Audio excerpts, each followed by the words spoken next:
you create leaders, and that's leverage, and it's residual income and wealth building. And hey guys, welcome to another week of Funny Business. Today with me, I have Emily Vavra. Emily, how are you? I'm amazing, Kent. How are you? I'm doing so good. So pumped to talk to you today. So tell me a little bit about yourself. Where'd you grow up? What was childhood like? And how did that bring you from where you were to where you are today? Yeah, I love talking about the journey. I grew up in a small town in Minnesota. I was raised by a single mom. My siblings both went to traditional colleges, but I didn't know what I wanted.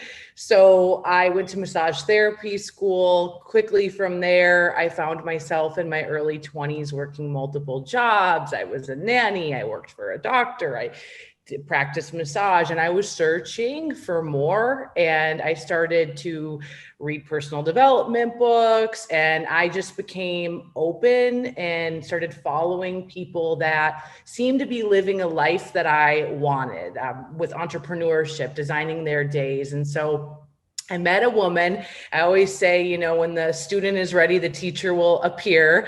I met a woman at the gym, and she was 10 years older than me, and she was crushing it in network marketing in the health and wellness space. And so I basically went to her and said, "Is your company hiring?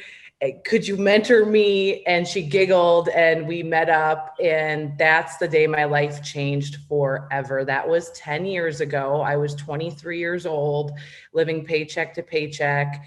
And she said, "You know what? This is not easy. This is not easy. You're going to want to quit." And she said, the moment that, you stop being interested and committed to this business and this plan, I'm out, and I'm going to match energy for energy. And so we locked arms and built the foundation of a health and wellness business. I went to work on myself.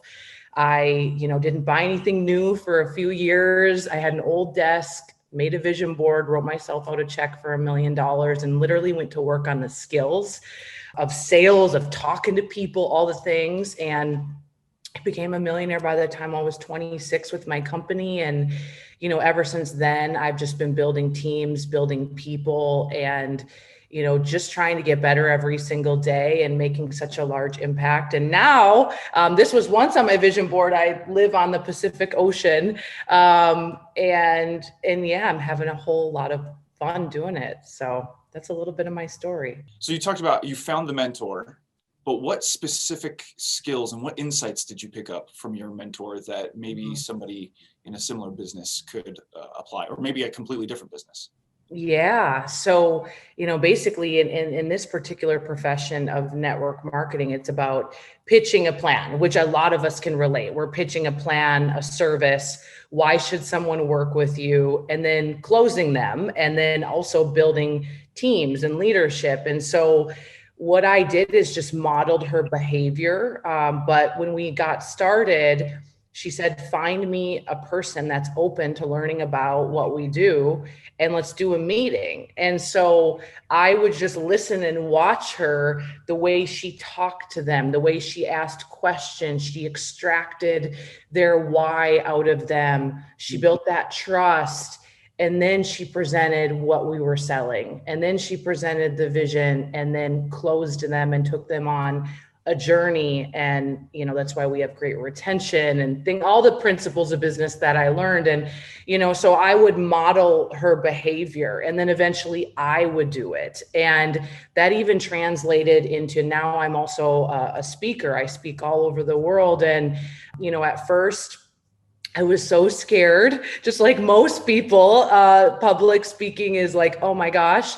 But I realized the person at the front of the room is usually making the most impact. They're usually making the most impact. They're making the most money. And I need to get up there. Even though I really didn't want to, I knew I needed to. And so I also modeled her behavior in that way. And, I said, "Hey, can I introduce you at the event?" And I started in little bite-sized ways. I started to get in there. And that's where I feel like I grew a lot faster, because I didn't just study material, Kent, I applied it. Even though I looked like a hot mess, even though I stumbled over my words. And so that's what I've continued to do now, even since the pandemic. Like, I have done TV now, and I'd never done that before, but it's because I found people that have done it before, and I've thrown myself into the arena knowing that's the only way that I will ever improve or learn a new skill. You were talking about ideas of leadership, and this is actually something that's interested me a lot over the last couple of months. If you had to boil down good leadership to 2 or 3 principles, what does that mean to you? You know, it truly is, leadership is influence. Nothing more, nothing less. I mean, my friend John C. Maxwell says that all the time, but it's so true. The person that has the most influence, they're going to be the bigger leader in the room. They're going to be the person that somebody takes advice from, for sure. But I also believe, and this is how I've built my whole organization, is leadership is your example. I mean, all day long, I can stand at the front of a room, at a podium, on a Zoom, whatever, and just preach to people, this is what we need to do.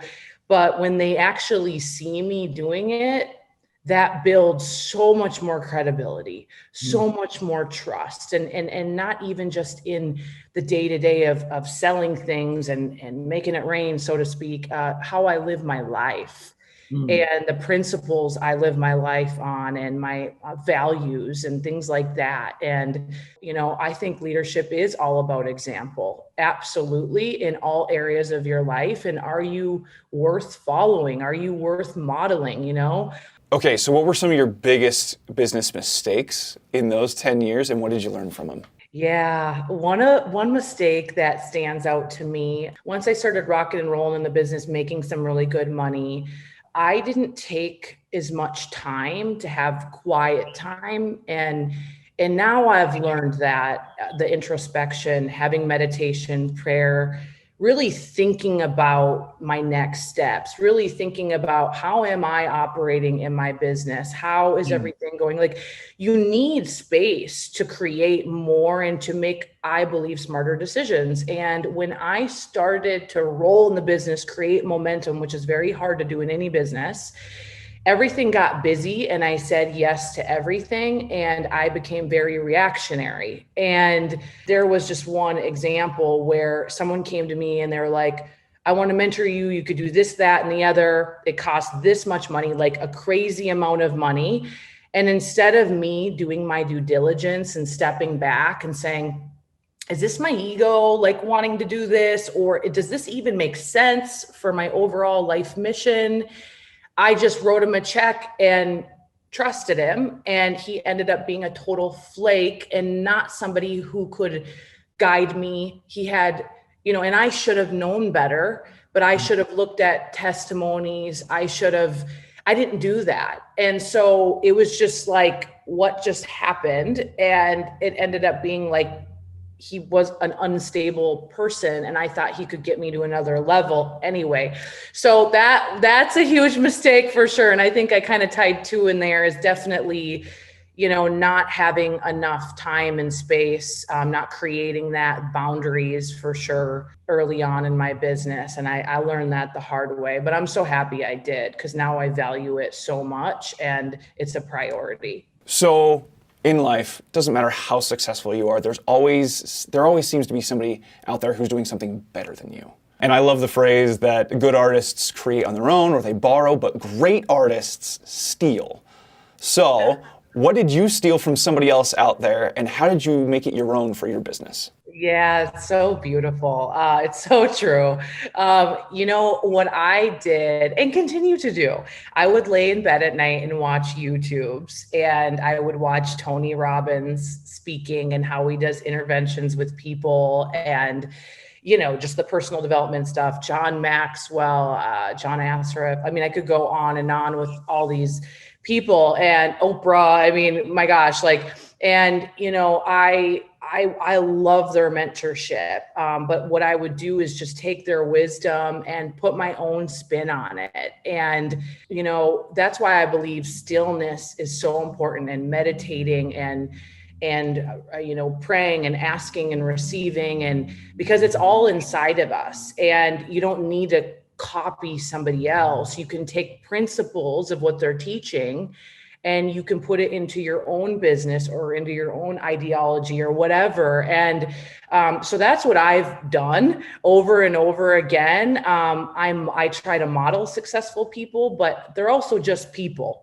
Yeah. And, they make mistakes just like we make mistakes. And, that's what I've really learned from all that, and to not put people on pedestals. Like, I admire them and their ideas, and, I see what works, but also know that the world changes really fast, and maybe a way that someone built a business, in the year 2000 is not going to ride in 2021.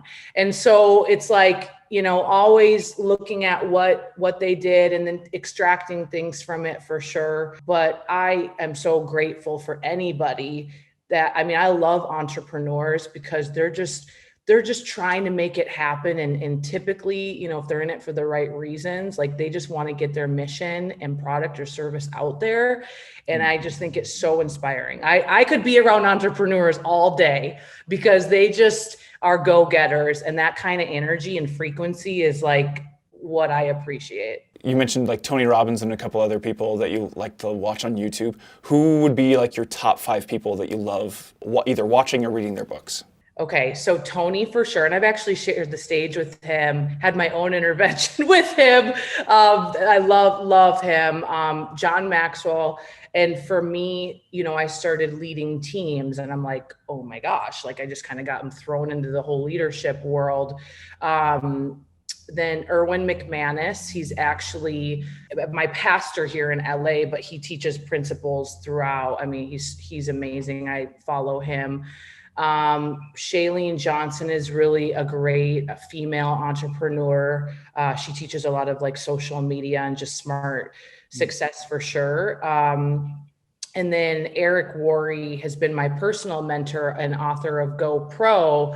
And he really has taught me all the strategies of network marketing, but you can take all those strategies and really put them into any business. And so I'd say those 5. I mean, I could continue. I love Brendan Burchard as well. But those are some of the people that I love to follow and learn from. As we've talked about before, it is fast-paced. It is go, go, go pretty much all the time. So as an owner of your own business or as a partner in your own business, how do you achieve efficiency, and what tips and tricks have you used to be able to streamline your business even faster? Well, I have multiple different businesses. So I have my network marketing business, the ItsEmily business, but I'm a huge fan of leverage. And that's why I love the profession of network marketing, because you create leaders, and that's leverage, and it's residual income and wealth building. And I think it's a beautiful model for those that embrace it. And so for sure, different models. And I have different, subscriptions, and now I have programs that, someone last night purchased it in Indonesia and I was sleeping, you know what I'm saying? Like, that's leverage. But when it comes to day-to-day operations, I am a huge fan of studying my calendar and really planning everything. And I know that seems so elementary, for sure. And I actually was just speaking with Dave Meltzer, who is so amazing. He wrote the book, The Playbook, and he does this as well. But I study it, and I study what are the calls that I have, what's going to move the needle, what makes 0 sense, what is 60 minutes on my calendar that could really be 30 minutes on my calendar. Let's be honest. I also, really am huge on having a plan and a vision. And so every single year, of course, but then into quarters, into months, I am like, what in the heck are you working on? What 1 to 2 things are we going to move forward this month? And then I reverse engineer that, and I break it down into 3 IPAs, income producing activities a day, that must happen for me to get closer to that goal. And sometimes I fall short, of course, but I make sure that it is in the day. So that way, at least if I'm going towards that 1 to 2 goals, that I can put that in my day. And then also, just as important, I plan in the fun. I plan in living my life. I plan in networking and all the things that are so important for entrepreneurs. Because for me, it's not all about achieving. Like I'm a huge achiever all day long, but if I'm not living and creating amazing relationships at the same time, like what is all this for? You know? And so, time efficiency, study that calendar, like Sunday night. I am on it, and I have my assistants on it, and I make sure that, you know, like we all should, but I think if we could get more clear on it is, does this make sense? How much time is being wasted? And then energy cost. If something is going to drain my energy, I usually just take it off my calendar. There's certain things that I have to do, but I try to operate in my zone of genius most of the time. So that way, that's what's really moving the needle forward. Do you mind defining your zone of genius? Yeah. So that would be, you know, to me, it's that thing that you do that you lose sense of time, you lose track of time. Like that's where the joy is. Like me talking to you, Kent, is like, it's like life-giving, because you're asking life-changing questions that can really serve someone. And I feel like I can add value to that. Speaking is my zone of genius. And so that would be that thing that only you can do, that you're great at, because honestly, we can all do work, but I believe our meaningful work that brings us joy is going to just be it's going to be on such a different level of frequency. So I try to really help people operate more in their zone of genius. I know that there's times where we got to do certain things we don't want to do, of course. But if you can try to get more and more closer to those zones, then that's going to be your sweet spot. The masters of the craft aren't the people who are doing the fancy stuff, the jump off the wall, like Superman punches and stuff like that. They're the ones who master the basics. If they understand the fundamentals more than anyone else, they're going to win. That's so true. So true. I love that in business, it's going to be the same thing. If you understand the fundamentals, you're going to succeed in business. Yeah. And master the mundane. And that's the thing I always tell people. Like, I have done thousands of meetings, and the format is the same. But I'm like, are you willing to do that many meetings? Because it does get boring. It can get boring. But when you master it, you become skilled at it. And that's when, you know, Malcolm Gladwell talks about the 10,000 hours. That's when you become really good. And most people just don't want, first, they don't want to be seen starting out at the bottom if you have no idea how to do it or fight or whatever. But once you can find it and get that rhythm, like, that's when you go pro. So how long did it take you to feel like you were a pro? Everybody has like the imposter syndrome.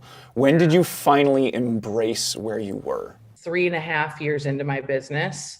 But I want to be sure you understand, I was working it every single day, day and night, all in commitment, studying the craft, surrounding myself with people that were 10 steps ahead of me, 10 years older than me, 20 years older than me. Said no to a lot of things, you know, in my early 20s. Like I wasn't somebody who still is not someone who drinks or does things like that, because I wanted to condense time frame and my time, you know what I mean? And so it's a law of sacrifice. I was willing to give up, to go up. And so I think year 3 is when I was like, okay, we are good.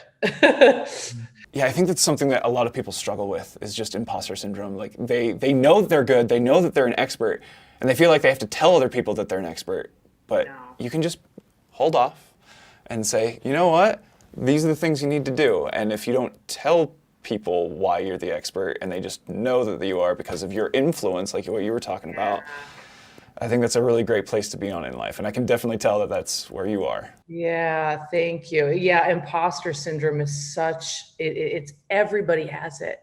Even my mentors have it, even every level. And that's why it's so important to spend time with whatever you believe, the higher power. Because when you realize like there's only one you, and you know so much, and there's so much inside of you that you can give, you stop comparing yourself. Because we know that comparison is the thief of joy, and we see appreciation and beauty in other people, and we stop comparing ourselves to other people. And man, it's real, and it happens to me too. So okay, what is the biggest challenge that you've experienced in your field to date? Wow, this is going to be so authentic.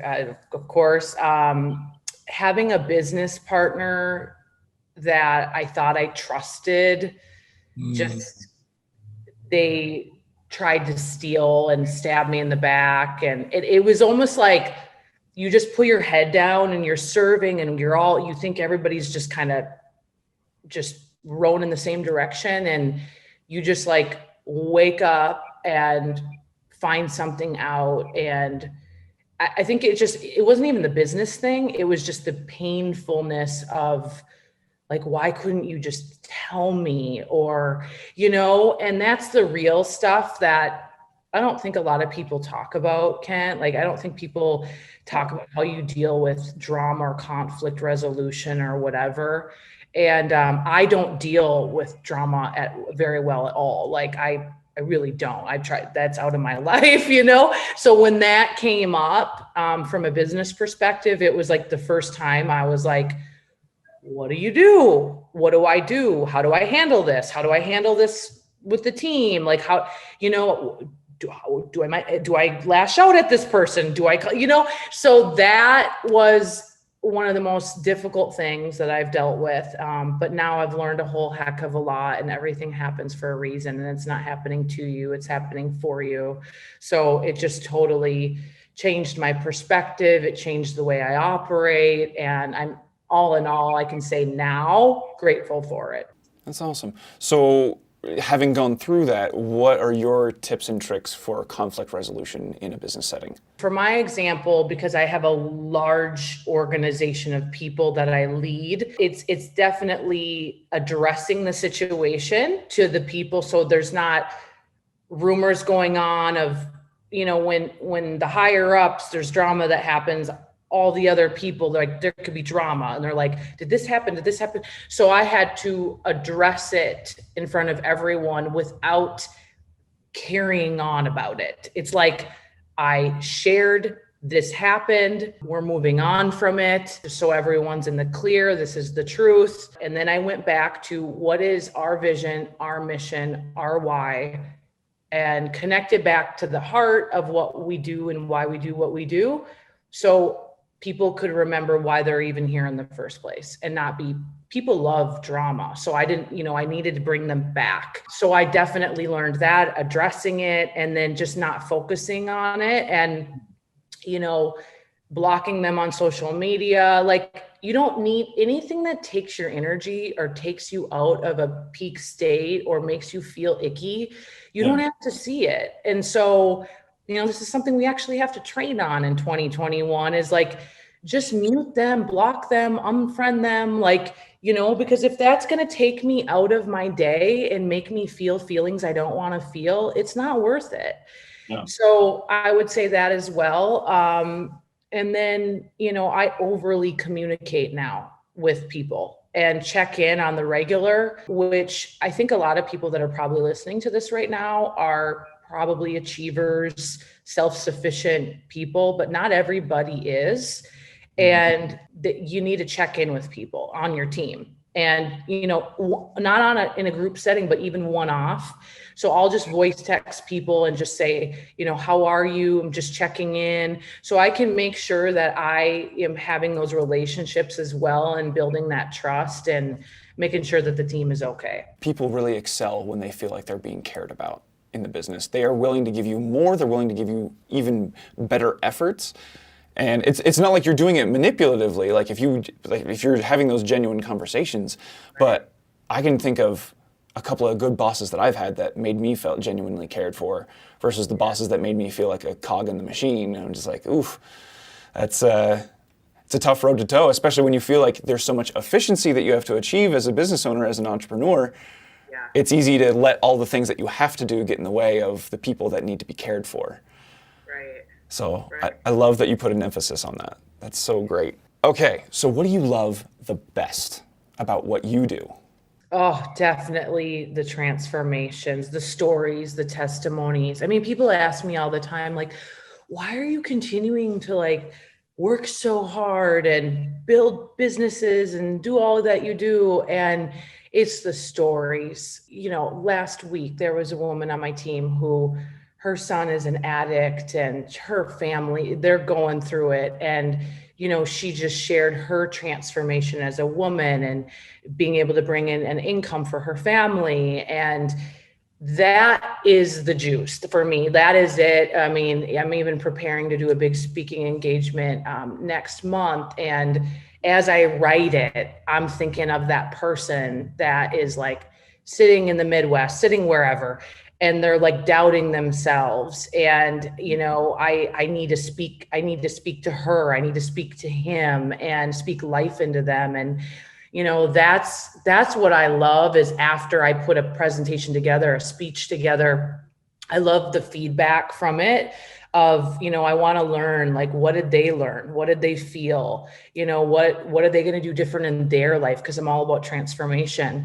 And that's the juice for me. Like at the end of the day, I can't take any of this with me, but I can definitely leave a legacy and teach others how to live a life by design rather than by default. And to me, that is like what it is about, is just creating a legacy. So how do you stay up to date in your industry? Continuous improvement for sure. And taking personal responsibility for myself every single day, just getting a little bit better. Definitely plugging into a couple industry leaders and going, I'm actually usually speaking at their events now, but, you know, reading material like the DSA, the Direct Selling Association, for sure. But then also doing the basics of the business keeps me relevant. So just like we were saying, mastering the mundane, by me staying on the ground, talking to the consumer and seeing what their buying experiences, their pain points are, it keeps me relevant. And that's how I get a pulse on the world. And then just talking to people, you know, during this past year, it's like I jump on, you know, with a man that I mentor in the Netherlands, and I'm like, how's it going there? And then my group in Canada, how's it going there? It's completely different, you know, group here in Southern California. And so it's talking to people is how you stay relevant. But from an industry perspective, usually like, you know, the methods, you know, change, but the how you do certain things stay the same. So like with the digital space, it may change. Instagram changes on the daily, right? The way you do certain things. And so it's just kind of studying who's good at these certain things and then getting a little insight. But at the same time, I think just staying close to who's ever leading your industry. And, you know, I don't have time all day to like sit and go down the rabbit hole with all this stuff, but if you're in it, you'll know, you know. Who is your ideal client and where should they go in order to find out more about you to be able to work with you? Yeah, I would say my ideal client is honestly anyone who is ambitious, hungry. You're at the edge, like you're ready to cannonball into the pool. You just don't know the how. And I want to help you become more confident. I want to help you have more grace, more prestige in what you do so you can become a person of excellence. I want to help you live in your zone of genius and really give you the day-to-day that I've done to build what I've built and the principles that I've done. My ideal client is somebody who's looking for more, and you're looking for that guidance and mentorship. And if you want to dive in more on that, you can go to the ItsEmilyMethod.com or connect with me on Instagram and send me a message at ItsEmily and, you know, see what I'm all about and if we'd be a good match. Well, Emily, thank you so much for your time. And for those of you watching at home, thanks for tuning in this week. Make sure to like and subscribe and make sure to share with a friend. All right, see you next week. Want to learn the tricks of our trade? We have them all laid out in our courses on Harmon Brothers University. This isn't surface level stuff here. This is our entire playbook, all our secrets laid out in full. The same training we give our own employees. You'll find courses on ad buying, writing video scripts to sell your product or service, creating the kind of large production ads we're known for, even making short ads using nothing but your cell phone. If you're looking to use video marketing to take your business to the next level, Harmon Brothers University has the course for you. Our students have seen incredible growth in their businesses by implementing what they learned in our courses. Take these reviews as living proof. We've now got multiple campaigns that are in the millions of views and in the multiple millions of dollars in sales. Within a week, we're close to 10 million views, over $1 million in sales, and most impressively, we've covered 100% of the production costs in the first 24 hours of releasing it. We saw immediate results. Sales went up 10x the first day. The first video we did is over 30 million views, the most customers that we've ever acquired in a single month. I think we had about 26,000 new customers. Go to HarmonBrothersUniversity.com to start accelerating your business's growth with video.